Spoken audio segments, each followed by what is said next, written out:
We provide you the platform to turn your dreams into reality. Give wings to your aspirations with KR Mangalam University. Pakistan ने जम्मू कश्मीर के पहलगाम में हुए आतंकी हमले के बाद सिंधु जल संधि को निलंबित करने के भारत के फैसले पर कड़ा विरोध जताया है। पाकिस्तान के इस्लामाबाद में मुसलमान सड़कों पर प्रदर्शन करने निकल पड़े। ऐसे में चलिए आपको सुनाते हैं प्रदर्शन कर रहे लोगों ने क्या क्या कहा। हम ये समझते हैं कि यह बराह रास्त पाकिस्तान पे हमला है, पाकिस्तान की सालमियत पे हमला है, ये आबी दहशतगर्दी है। इसके अंदर आलमी इदारों को आगे बढ़कर हिंदुस्तान को उनके अज़ाइम से रोकना चाहिए। और मैं समझता हूँ कि ये ऐसा नहीं है कि एक हमला हुआ और उस हमले के बाद ये सब कुछ किया गया, ये पहले से प्लान था। एक फॉल्स फ्लैग ऑपरेशन करके एक प्री प्लान देखें जिस तरह से सारा एक मामला किया गया कि रात उसने ये बात कही कि अपने सफारती ताल्लुकात को महदूद करने की बात की, पाकिस्तानियों को 24 घंटे में हिंदुस्तान को से जाने का कहा और उसके साथ सिंध सबसे बड़ा मामला कि सिंध ताश माहदे को ख़त्म करने की बात किया। तो ये सारी चीज़ें वाज़ह तौर पे नज़र आ रही हैं, ये एक स्क्रिप्टेड है, प्री प्लान है।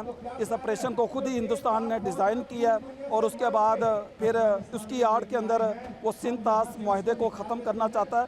दरअसल मामला ये है कि भारत ने मंगलवार को जम्मू कश्मीर के पहलगाम में हुए चरमपंथी हमले के बाद 6 नदियों के जल बंटवारे से संबंधित सिंधु जल संधि को निलंबित कर दिया है।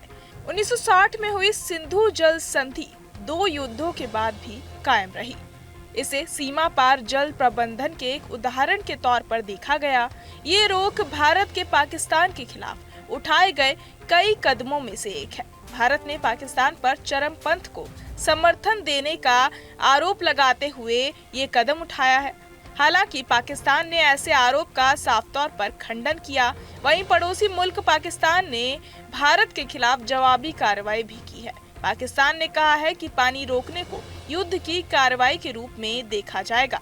आपको बता दें कि पीएम मोदी की अध्यक्षता में हुई मीटिंग में फैसला लिया गया कि अब भारत पाकिस्तान के बीच 1960 की सिंधु जल संधि को तत्काल प्रभाव से निलंबित कर दिया गया है। इसके साथ साथ अटारी चेक पोस्ट को भी बंद कर दिया गया है। तीसरे फैसले में सरकार पाकिस्तान के नागरिकों को सार्क वीजा योजना के तहत भारत नहीं आने देगी। नई दिल्ली स्थित पाकिस्तानी उच्चायोग में रक्षा, सैन्य और नौसेना व वायुसेना सलाहकारों को 7 दिन में देश छोड़ने को कहा गया है। वहीं भारत ने पाकिस्तान में स्थगित अपने उच्चायोग से सलाहकारों को बुला लिया है। बहरहाल इस पूरी खबर को सुनकर आप क्या कुछ सोचते हैं, हमें कमेंट बॉक्स में जरूर बताएं और बाकी तमाम खबरों के लिए सब्सक्राइब करें न्यूज नेशन।